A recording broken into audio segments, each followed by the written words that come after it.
Selamat petang, salam sejahtera. Terima kasih karena bersama dengan saya di Nazilin Unity Channel. Kita tertanya-tanya, siapa yang akan menggantikan Muhyiddin? Ini adalah mungkin jawabannya Anda cari. Pewaris kerusi presiden, ahli parlimen, belot, bakal menghangatkan perhimpunan Bersatu. Penganalisis berkata, Bersatu perlu menyelesaikan krisis dihadapi kini, susulan 4 ahli parlimennya menyokong Anwar Ibrahim. Bersatu yang berdepan krisis selepas 4 ahli parlimennya menyokong Perdana Menteri Anwar Ibrahim perlu segera bangkit jika ingin mengimbangi kekuatan gelombang hijau PAS dalam Perikatan Nasional, kata penganalisis. Susulan perkembangan politik tanah air, Bersatu yang mengetuai Perikatan Nasional atau status presidennya Muhyiddin Yassin sebagai pengerusi kini disokong 26 ahli wakil rakyat berbanding 30 sebelum ini. Manakala PAS pula dengan 43 ahli parlimen. Ada beberapa komen daripada netizen, adakah dengan ini Muhyiddin akan digugurkan sebagai sebagai pengerusi Perikatan Nasional dan akan digantikan oleh pengerusi yang baru daripada parti PAS. Kerana kata mereka amatlah logik untuk pengerusi Perikatan Nasional dipimpin daripada parti yang mempunyai bilangan kerusi yang terbanyak.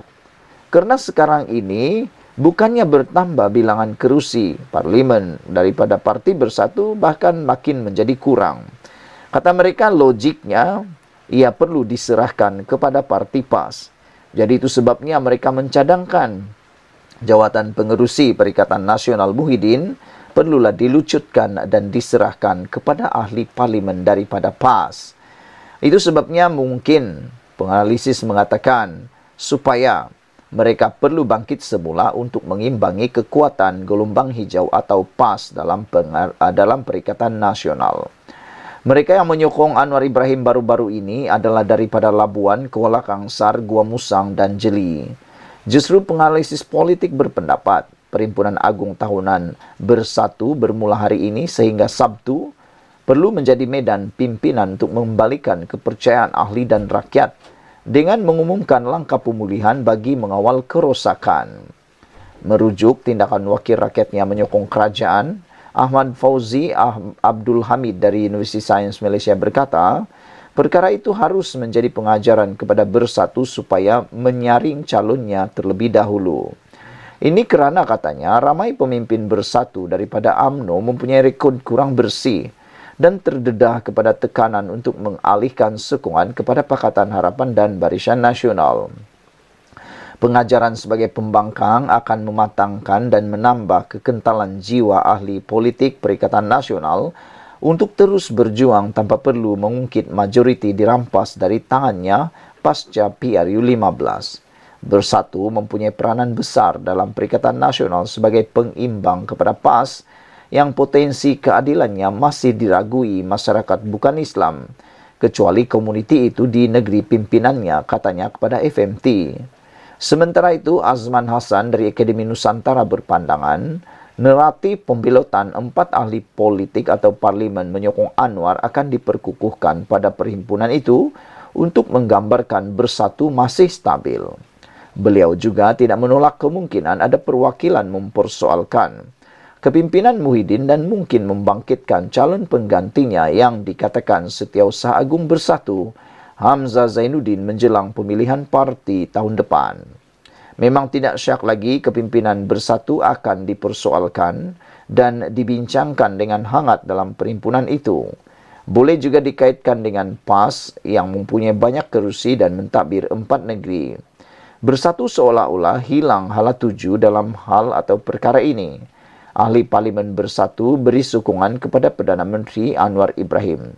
Sebenarnya ada kena mengena dengan kepimpinan parti yang kini menjadi persoalan katanya lagi.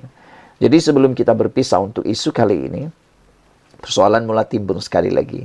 Adakah Muhyiddin akan dilucutkan jawatan sebagai pengerusi Perikatan Nasional dan digantikan oleh PAS? Ataupun adakah Muhyiddin memang sah akan diganti sebagai Presiden Parti Bersatu? Adakah itu adalah jawaban untuk memulihkan Parti Bersatu? Sekian dulu Malaysia kita punya. Kita juga sama-sama cintai Malaysiaku. Bye-bye. Selamat petang, salam sejahtera. Terima kasih kerana bersama dengan saya di Nazilin Unity Channel. Dipetik daripada Harapan Daily dengan tajuk Tolak PAS yang memperbodohkan atau membodohkan rakyat. Ini gara-gara tindakan beberapa pemimpin PAS yang cuba menafikan atau cuba memutarbelit fakta tentang konsep Coldplay. Satu benda yang harus ditolak, satu benda yang harus kita tolak, kata laporan di Harapan Daily ini. Bila politikus memperbodoh atau membodohkan rakyat. Alasan majoriti ahli parlimen PAS untuk suruh boikot Coldplay adalah dua. Sebab Coldplay ini penyokong Zionis katanya. Ini saya hairan, kata penulis ini. Sumber mana mereka dapat? Haraka sendiri pernah buat liputan satu berita tahun 2011 yang Coldplay ini pro-Palestin. The Jerusalem Post, media Israel, pernah membantai Coldplay kerana mempromosikan musik video untuk Palestin. Kalau kita Google pun dalam 10 saat kita dapat jumpa berita Coldplay ini sokong Palestin. Tak payah pergi jauh. Pakai sumber Haraka pun dah cukup, kata penulis ini. Jadi mana datangnya hujah Coldplay sokong Israel ini? Orang Israel pun boikot Coldplay sebab sokong Palestin, katanya. Mungkin kalau penyokong yang jenis pajak otak akan telan saja apa parti agama cakap. Tak kiralah benda tak betul atau fitnah. Tapi bagi pengundi yang bijak, kita semak fakta. Nampak sangat bid'ah mereka. Katanya, konsep Coldplay ini tak kesiankan saudara kita di Gaza. Mereka berduka, kita bergembira di konsep pula. Benarlah, tapi secara pilih-pilih. Punya banyak konsep 2-3 menjak ini dari artis antarabangsa dan tempatan. Mereka tak suruh boikot pula, walhal kalau konsep tu tak boleh, patutnya terpakai kepada semua, katanya. Berapa banyak perang yang ada di Syria? Tempias saudara seagama sebelum ini.